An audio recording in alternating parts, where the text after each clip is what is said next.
Our reading for today is from Matthew 15, reading from verses 21 to 28. Jesus left that place and went away to the district of Tyre and Sidon. Just then a Canaanite woman from that region came out and started shouting, "Have mercy on me, Lord, Son of David. My daughter is tormented by a demon." But he did not answer her at all. And his disciples came and urged him, saying, "Send her away, for she keeps shouting after us." He answered, "I was sent only to the lost sheep of the house of Israel." But she came and knelt before him, saying, "Lord, help me." He answered, "It is not fair to take the children's food and throw it to the dogs." She said, "Yes, Lord, yet even the dogs eat the crumbs that fall from their master's table." Then Jesus answered her, "Woman, great is your faith. Let it be done for you as you wish." And her daughter was healed instantly. I was once asked to be on a panel to examine ministers in training, and one of the assignments they had to do before their oral exam was to do some work with this, which is often regarded as one of the most difficult passages, certainly in the Gospels and in the whole of the New Testament. There probably isn't another place in the Bible in which Jesus is harder to understand. In fact, I find, and I'm sure you do too as you listen to that reading, it's very unsettling to hear him and to see him like this. The story is this, that Jesus crosses the border from what we would think of today as modern-day Israel and into Syria, into Tyre and Sidon. So he's in foreign territory. He's away from home. He's away from Israel. And as he arrives, a Canaanite woman cries out to Jesus, and she shouts, "Have mercy on me. My daughter has a demon." I just want us to pay attention to some of these words as we go. Listen to this first one, mercy. I'm pleading for mercy, not for myself, but for my child. Have mercy, Lord. Mercy. But, says the passage, he did not answer at all. He flat out ignores her. And even the disciples seem bewildered by his response. They say to Jesus, well, at least say something. At least, if nothing else, send her away because her incessant shouting is annoying, but do something. You cannot say nothing at all. And Jesus' response to the disciples' protest is, I was only sent to the lost sheep of Israel. It's as if Jesus is saying, this woman isn't my problem. She's not a part of my congregation.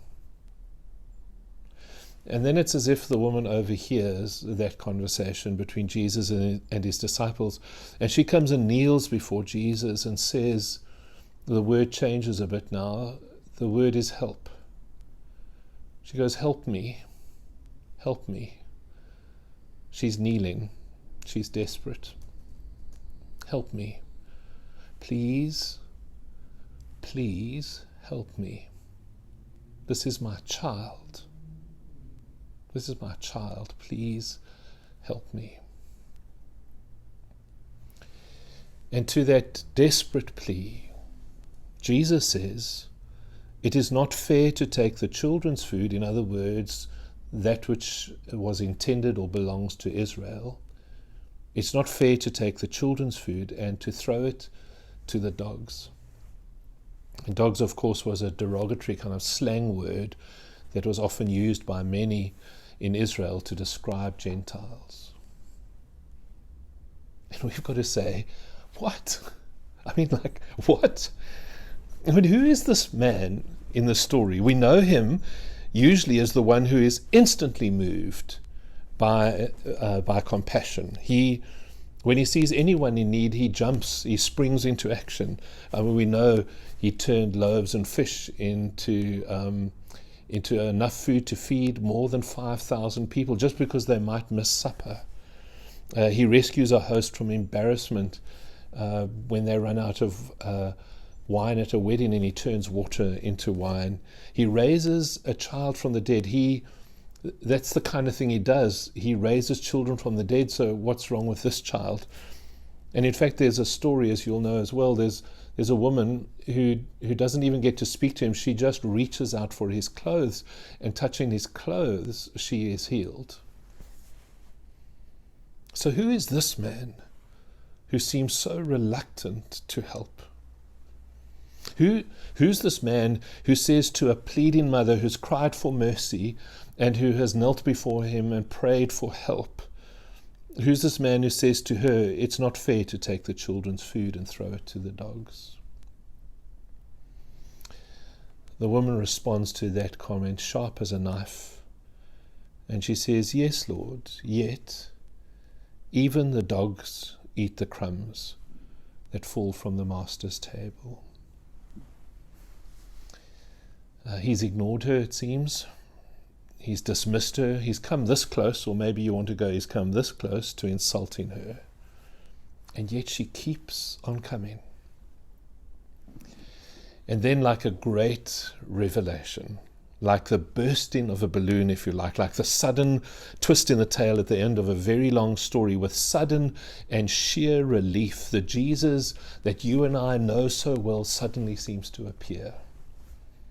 And he says, woman, great is your faith. Great is your faith, and let it be done for you as you wish. And her daughter was healed instantly. The students were convinced, each in their own way, that this story, this difficult story, is about the conversion of Jesus. They insisted that up until this moment, Jesus was probably like most Jewish males of his day, perhaps sexist, nationalistic, maybe even a tad racist. And somehow in this encounter outside of Israel, Jesus changes his mind now once and for all and becomes the man that we know and love. It was their idea, but I disagree with the students. But by disagreeing with the students, that actually puts me in a bit of a bind, because their response is perhaps the most straightforward one. It seems the one that one would want to turn to. But I think something else is going on in this story. I'm convinced that even if it doesn't look like it, that Jesus is always up to something good. And Jesus doesn't ever do miracles on order, because he's always about relationship. Jesus is always about engaging the person in need. So knowing her need and knowing her heart and understanding her perhaps even more than she understands herself, he takes her on, and I will concede it is hard to understand, but he takes her on this cat and mouse journey of discovery. I must think of this passage in this way because I remain convinced that Jesus will always do right by us. And for this desperate woman outside of the religious context of Israel, this woman to whom he was probably hardly known, he wants to lead her. He wants to awaken in her this great faith that he knows is waiting there. A few years ago, we had a mouse in our house. At first, we began to notice some pillows that seemed to have been chewed, and then little bits of shredded paper around the place. And then we came across a rodenty type smell in the house. And then eventually the final proof was one night when I turned my bedside light off, he ran across the table next to me and nearly frightened the wits out of me. But what was probably for several months, he had been gnawing and chewing and building his or her nest in our spare room. And I recognize that for some people this COVID time has been a renewing time, and for other people on the other end of the spectrum has been utterly devastating, in every way devastating. And then there are a whole lot of us that live between those two poles. It's been a bit of both. But it seems to me that when it all comes down, no matter which side or where on that spectrum we are, for all of us have suffered the loss of something through these months of lockdown and COVID. Like a mouse in a house, fear and separation and isolation and anxiety and stress and just general abnormality have been gnawing away at us, sometimes even unconsciously, invisibly. And so whatever renewal does come through this whole process, and I think there will be signs of renewal across our world, we will not escape this thing without some sense of devastation. And I think that we may be more affected by this than we realize. We may be more wounded by it than we know. And I think that there are many who already live in a world of desperation.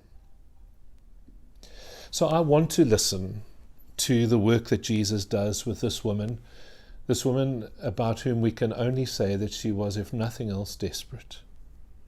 I want to see what he does with her so that it might help us too in our moment, in this season of desperation. The first thing I see, the silence of Jesus to her cries for help, seems to awaken in this woman a heart of persistence. It's like she's saying, just because you seem to be ignoring me, just because you're not paying attention, doesn't mean that I intend to stop. I'm going to keep asking even when heaven seems to not be listening. I'm going to keep knocking even as the door seems closed. I'm going to seek until I find. And this, Jesus teaches us elsewhere in the Gospels, is really the heart of prayer. What it means to pray means I will be persistent. Even when nothing goes away, when nothing goes our way, perhaps especially when nothing goes our way, we just keep asking. We don't stop. We persist. And I wonder if there's a word for us, desperate people, in that: persist. And then Jesus' apparent rejection of, I suppose we could call it her national identity, awakens in her not an arrogance, not a pride, but it awakens in her this extraordinary humility. Humility, I think, is just exquisite. Because she recognizes instantly that there is nothing here which she deserves. She has no goodness of her own which she can use as some kind of bargaining chip to try and manipulate Jesus. She knows she has no ethnic or religious claim to Jesus. In fact, she recognizes that she has no rights in her dealing with Jesus here. She has no rights at all. She's not worthy to gather up the crumbs under this table. She sees it for what it is, that this is all about mercy. And so she falls on her knees. And she prays one of the deepest prayers known to humanity, a prayer that has been on probably every human being's lips. Help me. Help me. Help me. And the scriptures teach us the simple truth that God opposes the proud, but gives grace to the humble. And then when Jesus seems to, and this is the most difficult line for me in the whole passage, when Jesus seems to cross the line into suggesting that there is not enough food for everyone, that the spiritual food his calling is only for a certain group of people, she awakens to this deep confidence in the goodness of God. She awakens to this awareness of God's great abundant provision for everyone. And it's as if, or not as if it is, she's saying that even if I'm not in the front of the line, I am so confident that there will be leftovers for me. And not only for me, but for everyone. God is a God who provides for everyone.